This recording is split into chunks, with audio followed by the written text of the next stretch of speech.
मच्छिंद्रनाथ व गोरखनाथ सौराष्ट्र गांव से निकले वो तेलंगाना पहुंचे। वहां गोदावरी का स्नान कर श्री शिव के दर्शन लेकर पूजा की। फिर आवड्या, नागनाथपुर, वैजनाथ आदि तीर्थे कर महाराजा में गर्भागिरी पर्वत पर वाल्मीकि ऋषि का जो स्थान है वहां आए। वह जंगल बहुत ही भयंकर था, रास्ता ठीक से दिखाई नहीं देता था। ऐसे घने जंगल से जाने के लिए मच्छिंद्रनाथ डर गए। उसके कारण ऐसा कि स्त्री राज से निकलते समय मैनाकिनी ने सोने की ईंट जो दी थी वह किसी को पता न चले ऐसे उसने झोली में रखी थी। वह ईंट चोर ले जाएंगे इससे उन्हें चैन नहीं था, और यह सारा डर गोरखनाथ के लालच की परीक्षा देखने के लिए था। नहीं तो मच्छिंद्रनाथ को डर कैसा। चलते समय वह रास्ते में गोरखनाथ को पूछते कि इस घने जंगल में चोरों का डर तो नहीं। यह सुन गुरुजी को चोरों का डर किस लिए? गोरख को यह कल्पना उत्पन्न हुई कि गुरुजी के पास कुछ धन होना चाहिए जिससे इन्हें चोर लुटकर ले जाएंगे, ऐसे बारंबार लग रहा है। यह डर उनके मन में है, ऐसा अंदाज गोरख ने लगाया और यह डर दूर करने का उपाय करना चाहिए, ऐसा विचार कर और वह कुछ भी जवाब ना देकर राह से चल रहा था। उसी समय उन्हें एक जगह पानी दिखाई दिया। वहां उन्होंने गोरख को रुकने के लिए कहा। वह अपनी थैली गोरख के पास रख दी और वे शौच के लिए गए। फिर उसने गुरु की थैली में क्या है वो देखा। तब उसमें सोने की ईंट दिखाई दी। यही डर का मुख्य कारण है, ये गोरखनाथ को पता चला। इसलिए उसने सोने की ईंट फेंक कर उसके वजन का पत्थर उस झोली में रख दिया और वह चलने लगा। फिर शौच से मच्छिंद्रनाथ भी आए और चलने लगे। गोरख बहुत दूर जाने के बाद गुरु पीछे से तो आ रहे थे, पर वह राह देखने लगा। इतने में एक कुआं दिखाई दिया। उसमें उन्होंने स्नान किया व मीननाथ को स्नान कराया। वह रोज के नित्य क्रम से निवृत्त हो फिर मच्छिंद्रनाथ के पास आए। वो पहले की तरह कोई डर तो नहीं है, ऐसे पूछने लगे। उस पर गोरख ने उत्तर दिया, डर था वह पीछे रह गया, अब फिक्र की कोई बात नहीं। गोरख की ऐसी बातें करने से मच्छिंद्रनाथ चकित रह गए। फिर सोने की ईंट की बात उसने बताई। वो कोई चोर ईंट चुरा कर ले जाएंगे, इसका मुझे हर समय डर लगा रहता था, ये उसने कहा। ये सुन गोरख बोला, अशाश्वत धन अब अपने पास नहीं है, इसलिए डर का भी कोई कारण नहीं। ये शब्द सुनकर कुछ गड़बड़ हो गई, ऐसा मच्छिंद्रनाथ के मन में आया। वह उन्हें फिक्र हो गई। जब गोरख ने मच्छिंद्रनाथ का हाथ पकड़कर और दोनों अपनी अपनी झोली लेकर पर्वत पर जाने लगे, वह जाने से पहले झोली टटोली। झोली में ईंट नहीं, ये देख मच्छिंद्रनाथ गोरख को चाहे जैसा बोले, मुंह काला कर, निकल जा, ऐसा बोलकर रोने लगा। रोकर जमीन पर लौटने लगा। आखिर मुझे मुंह मत दिखा कहा। मच्छिंद्रनाथ के शब्द कलेजे में चुभने वाले थे, फिर भी गोरख वैसे ही चुपचाप खड़ा रहा। वह पर्वत पर हाथ पकड़कर ले जाने लगा। जाते समय गोरख ने सिद्ध योग यंत्र का जाप कर लघु शंका की। उस कारण सारा पर्वत सोने का हो गया। फिर चाहे जितना सोना लेने के लिए गुरु को प्रार्थना करने लगा। गोरख की यह करतब देखकर गुरु ने वाह वाह की और गले से लगाया। फिर बोले, बेटा गोरखनाथ, तेरे जैसा पारस छोड़कर सोना लेकर मैं क्या करूं? इस तरह उसकी बहुत तारीफ की। गोरख ने गुरु के प्रेम की भाषा बोलते देख और आज तक सोने की ईंट किस कारण से जतन कर रखी थी, वह कृपा कर मुझे बताएं, ऐसे गोरख ने अपने गुरु मच्छिंद्रनाथ से पूछा। ऐसा अनुग्रह किया। तब मच्छिंद्रनाथ ने बोला, मेरी ऐसी इच्छा थी कि अपने देश में जाने के बाद साधु संतों का एक बड़ा भंडारा करूंगा। यह सुन आपकी यह इच्छा मैं पूरी करता हूँ। ऐसा कहकर गोरख ने गांधवास्त्र मंत्र जाप कर थोड़ा भस्म लेकर स्वर्ग की तरफ फेंका। उस समय चित्रसेन गंधर्व आकर नाथ को वंदन कर क्या आज्ञा है ऐसे पूछने लगे। तब उसने कहा, और गंधर्वों को बुलाओ और चारों ओर भेज दो। गंधर्व, साधु, संत, जपी, तपी, इन सबको यहाँ ले आओ। हमें एक बड़ा भंडारा करना है, उसमें भोजन कराना है।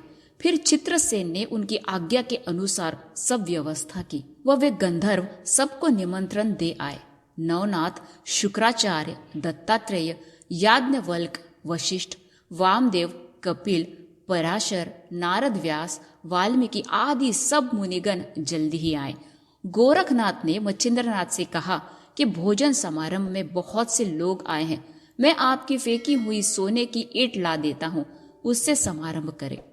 जब मच्छिंद्रनाथ बोले कि अरे तेरे जैसा शिष्य रहने पर सोने की ईंट मुझे क्या करनी है, फिर गोरख बोला सब ठीक होगा, लेकिन ये सब आपकी कृपा का प्रताप, मेरे पास कुछ नहीं। ऐसा कहकर चरणों पर मस्तक रखा व कहा कि अब सब व्यवस्था करता हूँ, आप स्वस्थ रहे। ऐसा गुरु को बोलकर अष्टसिद्धीस बुलाकर उन्हें रसोई का काम देकर ऊंचे ऊंचे पकवान बनाने की आज्ञा दी। उसमें कुछ भी कमी ना पड़ने दी और सब काम की व्यवस्था ठीक की और उत्सव का कार्य ठीक हुआ। इस समारंभ में गहिनी नाथ नहीं आए थे, इसलिए गोरखनाथ ने मच्छिंद्रनाथ से कहा तब मधु ब्राह्मण के यहाँ एक गंधर्व को भेजो और पुत्र साथ उसे आने के लिए कहो, तब वो उसे लाएगा। ऐसा गुरु ने उससे कहा। तब उसने चित्रसेन गंधर्व को सब वृत्तांत समझाकर कहा और उसकी सलाह से एक पत्र लिखवाया और सुरोचन नाम के गंधर्व को दिया। वो उसने कनकगिरी पर जाकर मधु ब्राह्मण को दे दी और यहाँ का समाचार बताया। तब वह ब्राह्मण के बेटे के साथ बड़े खुशी के साथ आया, साथ में गहिनी नाथ को भी लाया। वह कठिन रास्ता पार कर गर्भाद्वीप पर्वत आकर पहुंचने पर उसने गहिनी नाथ को मच्छिंद्र नाथ के पैरों पर डाला। उस समय उसकी उम्र 7 साल की थी। मच्छिंद्र नाथ उसको चूमने लगे। गहिनी नाथ कर भजन नारायण का अवतार था, ऐसा सबको बताया। उस समय शंकर जी ने मच्छिंद्र नाथ को बताया कि हमें आगे अवतार लेना है। उस समय मैं निवृत्ति इस नाम से प्रसिद्ध होऊंगा और गहिनी नाथ को उपदेश करूंगा, इसलिए इसे सब विद्याओं में प्रवीण करो। ये सुन मच्छिंद्र नाथ ने गोरख से गहिनी नाथ को उसी समय उपदेश दिलवाया। वैसे ही सब देवताओं के सामने उसके मस्तक पर अपना वरद हस्त रखा। ये समारंभ 1 महीने तक चला। फिर गोरख ने कुबेर से कहा कि तू ये सोना का पर्वत ले जा और इसके बदले तू मुझे कपड़े और अलंकार भेज दे, जिसे वो सबको देकर विदा करूंगा।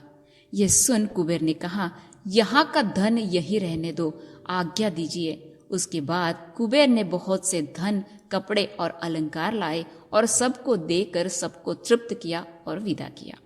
समारंभ समाप्त होने के बाद उपरिक्ष वसु के साथ मेननाथ को सिंहल द्वीप में उसकी मां तिलोत्तमा के यहाँ भेज दिया। उन्होंने उसे तिलोत्तमा के स्वाधीन किया और मच्छिंद्रनाथ का वृत्तांत बताया। तब मच्छिंद्रनाथ के पेट की निराशा होकर उसकी आंखों में पानी आया। ये देख वे बोले एक बार मच्छिंद्र मिलेंगे, तू चिंता मत कर। ऐसा कहकर उपरिक्ष वसु अपने स्थान को गए। फिर वह बेटे से प्रेम कर खुशी से रहने लगी। इधर गर्भद्वीप पर्वत पर गहिनी नाथ को अभ्यास कराने के लिए गोरख और मच्छिंद्र नाथ वही रहे। शंकर भगवान भी वही थे। उस सोने के पर्वत पर अद्रुशास्त्र की योजना कर कुबेर अपने स्थान को गए। अद्रुशास्त्र की योजना से सोने का रंग बदल गया, लेकिन उस पर्वत पर शंकर जी रहे। वे अभी वहीं पर है। उन्हें महातार देव कहते हैं। उनके पश्चिम में कानिफनाथ रहे।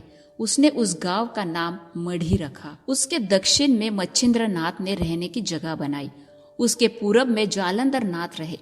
उसी पर्वत की दूसरी तरफ बड़वानल गांव में नागनाथ रहे। वीटे गांव में रेवण सिद्ध रहे।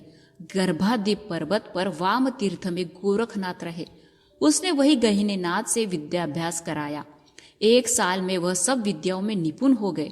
बाद में उसे मधु ब्राह्मण के यहाँ भेज दिया। आगे उस जगह बहुत दिन तक रहकर वहां समाधि ली। कबरी के घाट के समाधि बांधने का मुख्य उद्देश्य यह था कि आगे यवन राजा से उपद्रव ना हो। एक बार औरंगजेब ने पूछा, तब लोगों ने उसे बताया कि तुम्हारे पूर्वजों की है।